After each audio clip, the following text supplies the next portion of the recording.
Praise the lord. ಕರ್ನಾಟಕದಲ್ಲಿರುವಂಥ ಎಲ್ಲ ಆತ್ಮಿಕವಾದಂಥ ಯೌವನಸ್ಥರಿಗೆ ಒಂದು ಶುಭ ಸಮಾಚಾರವನ್ನು ತರ್ತಾ ಇದ್ದೀನಿ. ಇದೇ ಅಕ್ಟೋಬರ್ 21, 22 ಮತ್ತು 23ನೇ ತಾರೀಕು ಗದಗನಲ್ಲಿ ಬೆಳ್ಳಟ್ಟಿಯಲ್ಲಿ ಶಾಲೋಮ್ ಪ್ರಾರ್ಥನಾ ಮಂದಿರದಲ್ಲಿ 3 ದಿವಸಗಳ ಕಾಲ ಶಿಷ್ಯತ್ವದ ಗುಡಾರ ಇರುವಂಥ ಒಂದು ಕ್ಯಾಂಪನ್ನು ನಾವು ಸೇವಕರಿಗಾಗಿ, ಯೌವನಸ್ಥರಿಗಾಗಿ ಸೇವೆಯಲ್ಲಿ ತರಬೇತಿಗೊಳಿಸುವುದಕ್ಕೋಸ್ಕರವಾಗಿ ಸಿದ್ಧಪಡಿಸ್ತಾ ಇದೆ. ದೇವರ ವಾಕ್ಯ ನಮಗೆ ತಿಳಿಸ್ತದೆ, ಯೌವನ ಪ್ರಾಯದಲ್ಲಿ ನುಗವನ್ನು ಹೊರುವುದರಲ್ಲಿ ಯೇಸು ಎಂಬುದಾಗಿ.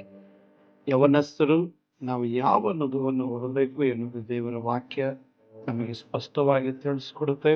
ಆದ್ದರಿಂದ ಕಲಿಯುವುದಕ್ಕಾಗಿ ಬಂದ್ರೆ ದೇವರ ವಾಕ್ಯ ಹೇಳುತ್ತದೆ, ಬೆಳೆಯು ಬಹಳ ಕೆಲಸದವರು ಸ್ವಲ್ಪ ಎಂದು.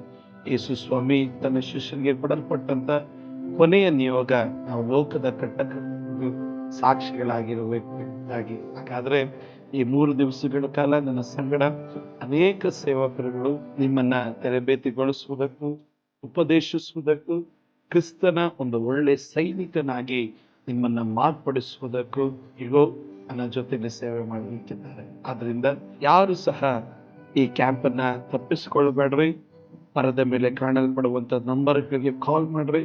ರಿಜಿಸ್ಟ್ರೇಷನ್ ಕಂಪಲ್ಸರಿ ಆಗಿರ್ತದೆ, ಆದರೆ ಪ್ರವೇಶ ಉಚಿತವಾಗಿರುತ್ತದೆ. 3 ದಿವಸಗಳ ಕಾಲ ನಾವು ದೇವರ ಸಮ್ಮುಖದಲ್ಲಿ ತರಬೇತಿಗೊಳ್ಳೋಣ. ದೇವರು ಈ ತಲೆಮಾರಿನಲ್ಲಿ ನಿಮ್ಮ ಮುಖಾಂತರ ದೊಡ್ಡ ಕಾರ್ಯಗಳನ್ನು ಮಾಡಲಿಕ್ಕಿದ್ದಾರೆ. God bless.